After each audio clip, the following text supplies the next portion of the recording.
Assalamualaikum warahmatullahi wabarakatuh. Perkenalkan, nama saya Sabita Lukiyati Katza dengan NIM 2120306 dari kelas Ilmu Pendidikan C.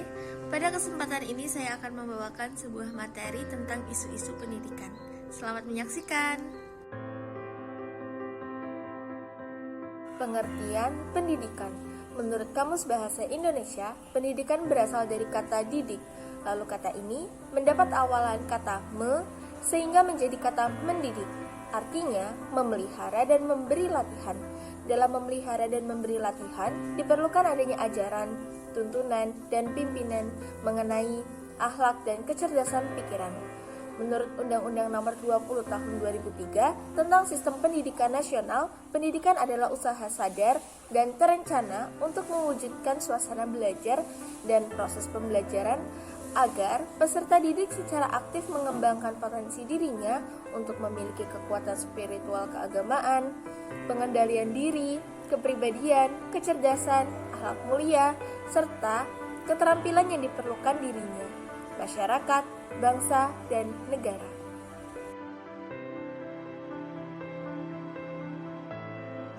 Tujuan pendidikan secara umum dapat dilihat pada Undang-Undang Nomor 2 Tahun 1985, yaitu mencerdaskan kehidupan bangsa dan mengembangkan manusia yang seutuhnya, yaitu yang beriman dan bertakwa kepada Tuhan Yang Maha Esa dan berbudi pekerti luhur, memiliki pengetahuan dan keterampilan, kesehatan jasmani dan rohani, kepribadian yang mantap dan mandiri, serta rasa tanggung jawab, kemasyarakatan, dan berbangsa.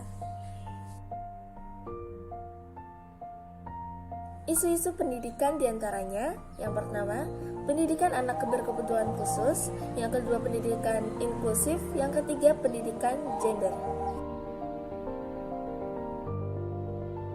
Pendidikan anak berkebutuhan khusus.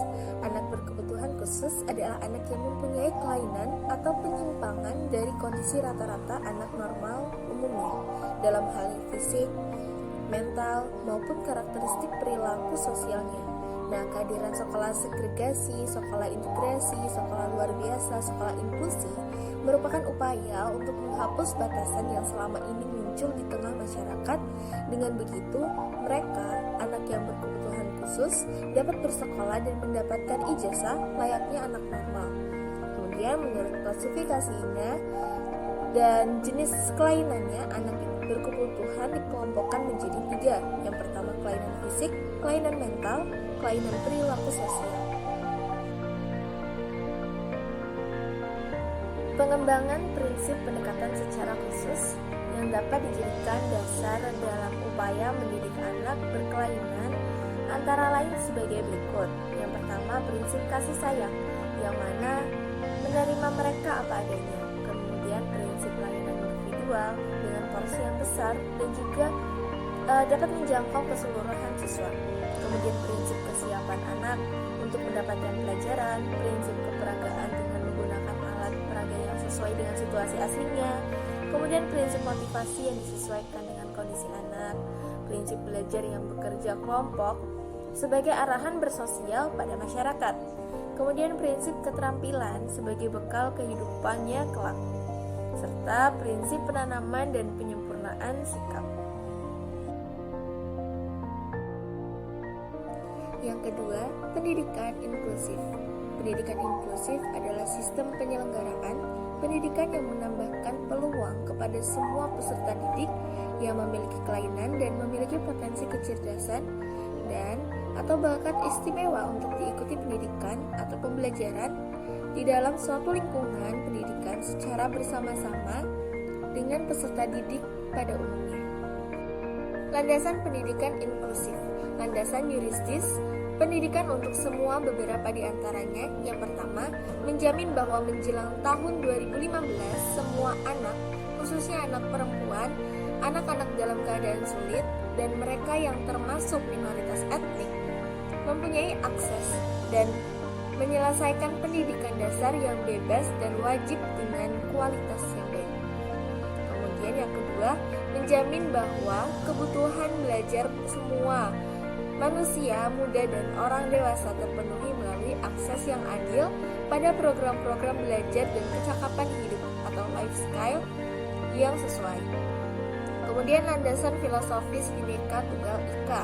Filsafat ini wujud pengakuan kebinekaan manusia baik vertikal maupun horizontal yang mengemban misi tunggal sebagai umat Tuhan di muka bumi.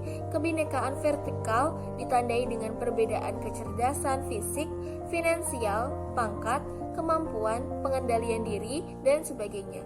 Kemudian kebinekaan horizontal diwarnai dengan perbedaan suku bangsa, ras, bahasa, budaya, agama, tempat tinggal, daerah, afiliasi, politik, dan sebagainya.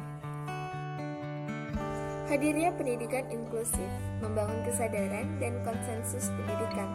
Kemudian pendidikan inklusif sekaligus menghilangkan sikap dan nilai yang diskriminatif, melibatkan dan memberdayakan masyarakat untuk melakukan analisis situasi pendidikan lokal, mengumpulkan informasi. Kemudian semua anak pada setiap distrik dan mengidentifikasi alasan mengapa mereka tidak sekolah. Kemudian mengidentifikasi hambatan yang berkaitan dengan kelainan fisik, sosial, dan masalah lainnya terhadap akses dan pembelajaran. Kemudian melibatkan masyarakat dalam melakukan perencanaan dan monitoring mutu pendidikan bagi semua anak. Kebijakan program pendidikan inklusif yang nyatanya belum siap secara utuh menjadi pendidikan inklusif diantaranya: masih jarang sekolah yang mau menerima peserta didik dengan hambatan baik fisik, inteligensi, emosi, dan sosial. Beberapa sekolah yang telah memenuhi syarat menjadi sekolah inklusif masih subjek dengan mementingkan beberapa aspek pandangan saja terhadap kesiapan menyeluruh.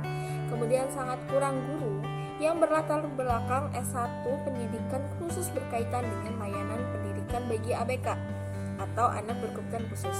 Kemudian kurangnya kesadaran masyarakat dengan adanya anggapan bahwa anak-anak berkebutuhan khusus bisa menular. Ini menjadi salah satu jurang pemisah antara ABK dengan anak normal pada umumnya.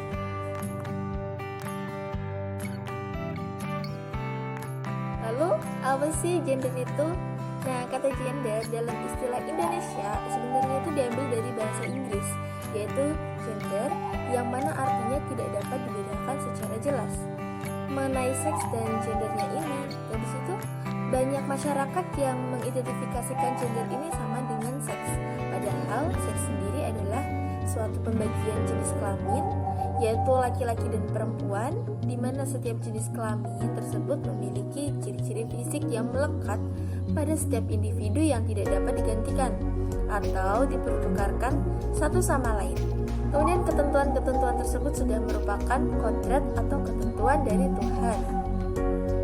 Nah, gender merupakan suatu konsepsi yang selama ini disebut sebagai penyebab ketimpangan hubungan antara laki-laki dan perempuan, di mana pihak perempuan ini berada pada status sosial yang lebih rendah daripada pihak laki-laki.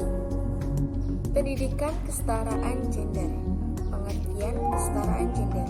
Kesetaraan gender merupakan kondisi perempuan dan laki-laki menikmati status yang setara dan memiliki kondisi yang sama untuk mewujudkan secara penuh hak-hak asasi dan potensinya bagi pembangunan di segala bidang kehidupan. Kemudian kesetaraan gender dalam bidang pendidikan. Kesetaraan gender dalam bidang pendidikan menjadi sangat penting mengingat sektor pendidikan merupakan sektor yang sangat strategis untuk memperjuangkan kesetaraan gender. Di Indonesia sendiri, kasus keadilan di seputar kesetaraan gender masih menjadi isu yang hangat, bahkan tidak jarang menjadi polemik di masyarakat. Hal tersebut dapat menjadi disebabkan oleh beberapa hal. Contohnya, pada saat Indonesia menanggapi isu-isu bias gender secara tidak tuntas, yakni wanita tidak dipandang setara dengan pria dalam pendidikan. Nah, sekarang sudah tahu kan tentang isu-isu pendidikan? Maka dari itu, sekian dari saya, kurang lebihnya mohon maaf. Terima kasih. Wabillahi taufik walhidayah. Wassalamualaikum warahmatullahi